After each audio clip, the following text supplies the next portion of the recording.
That 1996, Prince Charles and Princess Diana got divorced. More than 4% of the UK population got internet access. Mitja Popovic, Serbian painter, died. And I moved to London and officially became a British Serb. My name is Maja Jordan. I was born in Belgrade, and my love for music led me to become a classical pianist. My other passion is promoting Serbia and Serbian culture, so I joined Serbian Council of Great Britain when it was founded in 2004 and have been an active member ever since. In the unusual circumstances in which we find ourselves in 2020, instead of self-isolating, the Serbian Council invites you to connect and share your story with others. We have different life experiences, but we have one thing in common. We were either born in Serbia or born in Britain but have Serbian origins, or are connected with Serbia in some way. So, what is your story? Let's find out what a couple story will reveal. Welcome! Dobrodošli na Čašicu razgovora. If you decide to leave Serbia and start life somewhere else, among all uncertainties that new life will bring to you, you can be certain of one thing. You will meet lots of Serbs, either in restaurants, in hotels, in hospitals, universities, cultural events. It is like all these people come out from a popular song by Bajaga, rock star, saying "Moji su drugovi rasuti po celom svetu," meaning my friends are scattered all over the world, and they're just around the corner waiting to greet you. Last few months, Corona pandemic made our lives very different, and we've been witnessing headlines flashing with all these words like viruses, isolation, testing, vaccination. And E-Magazine British announced that the team in Oxford is working on vaccination, and not surprisingly, there are some Serbian doctors in that team. So not surprisingly, as I've been reading about many projects that Serbs have been involved. And we have today Marija Zaric, immunologist, with us. So I'm not sure is she or her friends Bajaga's friends, but they are definitely our fellow Serbs. So Marija, thank you very much for joining us today. Oh, thank you, Maja, for inviting me. I hope not to talk much about Corona, really, but more about your life and how you found yourself in Oxford. What is your story? Oh, there is a bit of story before we come to Oxford. So, well, my first contacts with United Kingdom were actually related to Northern Ireland and Belfast. And this is where we first came in 2007. We went to Belfast because my husband applied and received a doctoral scholarship from Queen's University in Belfast while we were still living in Serbia. And at the time we were both adventurous, we wanted a change, and we were not really afraid of it. And actually we were looking for opportunities for further education. And there weren't many paid training opportunities during that period. Students coming from non-EU countries such as Serbia found it quite difficult to obtain a scholarship to study. So we really accepted that offer without much thought. And we actually left with a couple of weeks old baby, arrived to Belfast, and then after less than 2 years, we got another baby. And then as our small family had already settled in Belfast, in Northern Ireland, in these couple of years, I didn't even really think about moving to another place or exploring other opportunities, but actually to apply for a scholarship at the same university, which I was lucky to get. And I started my PhD there in Belfast. And then after completing the PhD, moved to London. And then after London, I worked in Oxford. That is a journey that many of us had going from one place to the other. Now, we don't have so many opportunity to talk with Serbs that lived in Belfast. So did you have chance to meet Serbs there? Are there many Serbs, or you haven't been really involved in their life? Yes, I did have a chance to meet with another Serbs there. We got a couple of very good friends. To be honest, there weren't a big Serbian community living in Northern Ireland, but we did met a few people, and we got really friendly with them, and we even nowadays we are in contact with them. That's nice to hear. That is the place to explore further, because in England, obviously, there are places like Birmingham, Halifax, London, of course, and other places that there is a big community, but we are not so much aware about Ireland and how things are there. So looking forward to find it out. Now, you're at the moment living in London, and have you been disappointed, or did you find in England what you expected, or maybe you've been thrilled that it's much better than you expected? First, when we actually came, maybe it's better to talk about my expectations when I was still in Serbia and decided to come to United Kingdom, because when we arrived to London, we already kind of knew how it is. But to be honest, at the time we were moving to United Kingdom, I knew Northern Ireland had a lot of problems in the past, but I still had high expectations.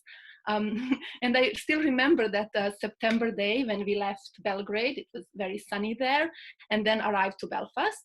And we traveled all day with a small baby, and the baby was very nervous, crying a lot. And of course, when we arrived, it was raining. So I remember my main impressions were around that gray weather compared to the weather we left, and also around the red brick houses. And at the time, I was really questioning our decision to come. And yes, Belfast wasn't really a beauty like you fall in love with at first sight. But living there, we discovered a lot of its treasures, not only Belfast, but also from the whole Northern Ireland. There was the abundance of history and culture, the unreal beauty of the nature in Ireland, and especially the warmth and the hospitality of people living there. And that friendliness and warmth of people was also something that I did not expect before coming to Belfast, but yeah, they proved me wrong. And I think we created great memories living in Northern Ireland, and I have never again really regretted this decision to come and live there. You're talking about the houses. Some people are very impressed with that, because my mom said, "Oh, this is like in the Snow White story. Like all houses are beautiful the same."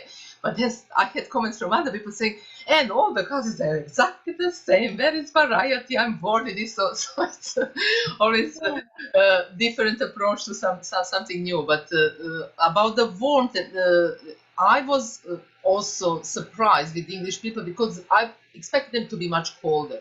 But then they do have that warmth. Maybe it's not as obvious as in the Balkans and the South Balkans, but their warmth you have to discover. It takes a bit time. Irish are probably much closer to Serbs, I guess. What is your experience between Irish? I would say, they may be a little bit more approachable compared to maybe English people. Although, yeah, you're right. I mean, with English, you discover that, but it probably takes a little bit longer. Like it's opposite to how we Serbs are, But yeah, and also around the red houses, I didn't say I didn't like it. I just was surprised, didn't expect that, But yeah, I do like them actually. And then your job took you to Oxford. Are there other Serbs working there? Yes. Actually, in the institute, there were three. At one point, there were four of us among 100 total people. So it was like 4% or 3% of employees were actually Serbian. So that was quite impressive. And also there are other, Serbs there living in Oxford. Yes, I didn't meet them.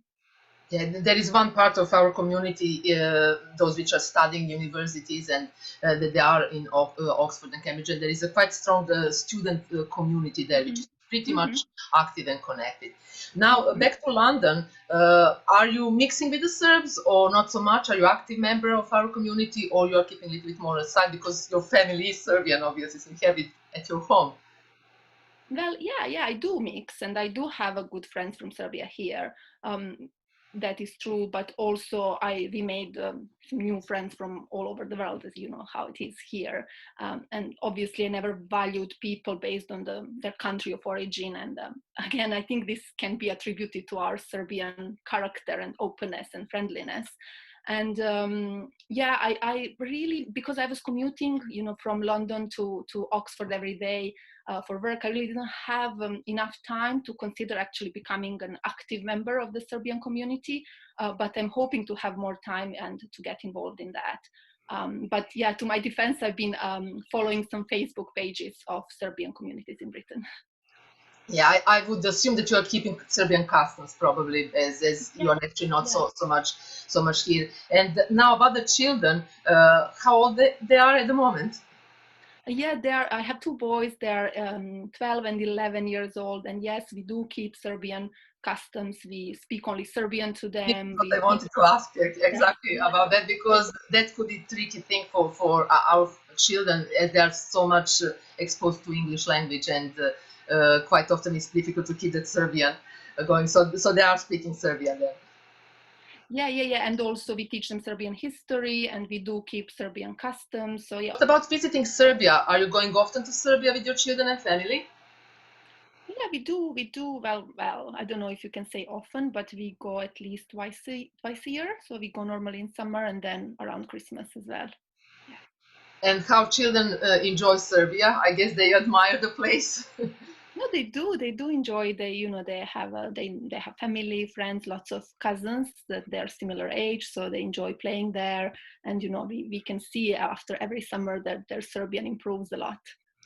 Yeah, that's one of the ways people say, just leave them in Serbia with grandparents, and they will start to speak proper Serbian. Exactly. uh, Yeah. although for your children they are speaking at home, so it's not need for that. Can you tell Yeah. me just how their Serbian background influenced their life in the school, and what are their experiences?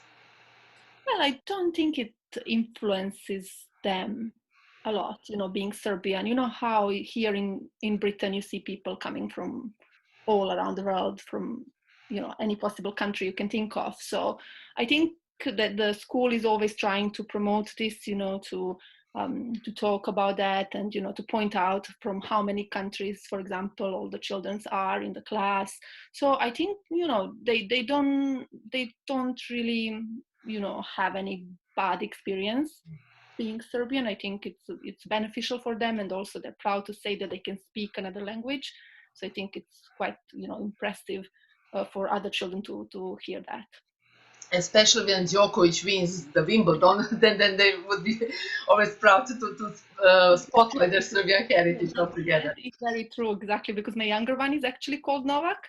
So I think lots of people ask him, "Are you Novak Djokovic?" Exactly, so you targeted the right name. Now tell me more about your professional experiences. You and your husband continued your studying here, and can you tell us a little bit more about your experiences in that field?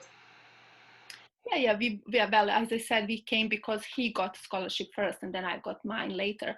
We both did PhD, so we both did science. Actually, I did medicine. He did dentistry back in Serbia, but then we upgraded that have chosen some kind of scientific path to continue our education and professional development. So we did PhDs, then we worked at different universities. I worked at King's College, and then for Oxford.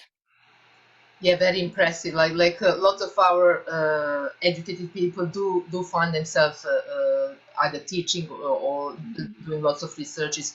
So will that knowledge that you learned here go back possibly to Serbia, or you can't see yourself coming back to Serbia later on?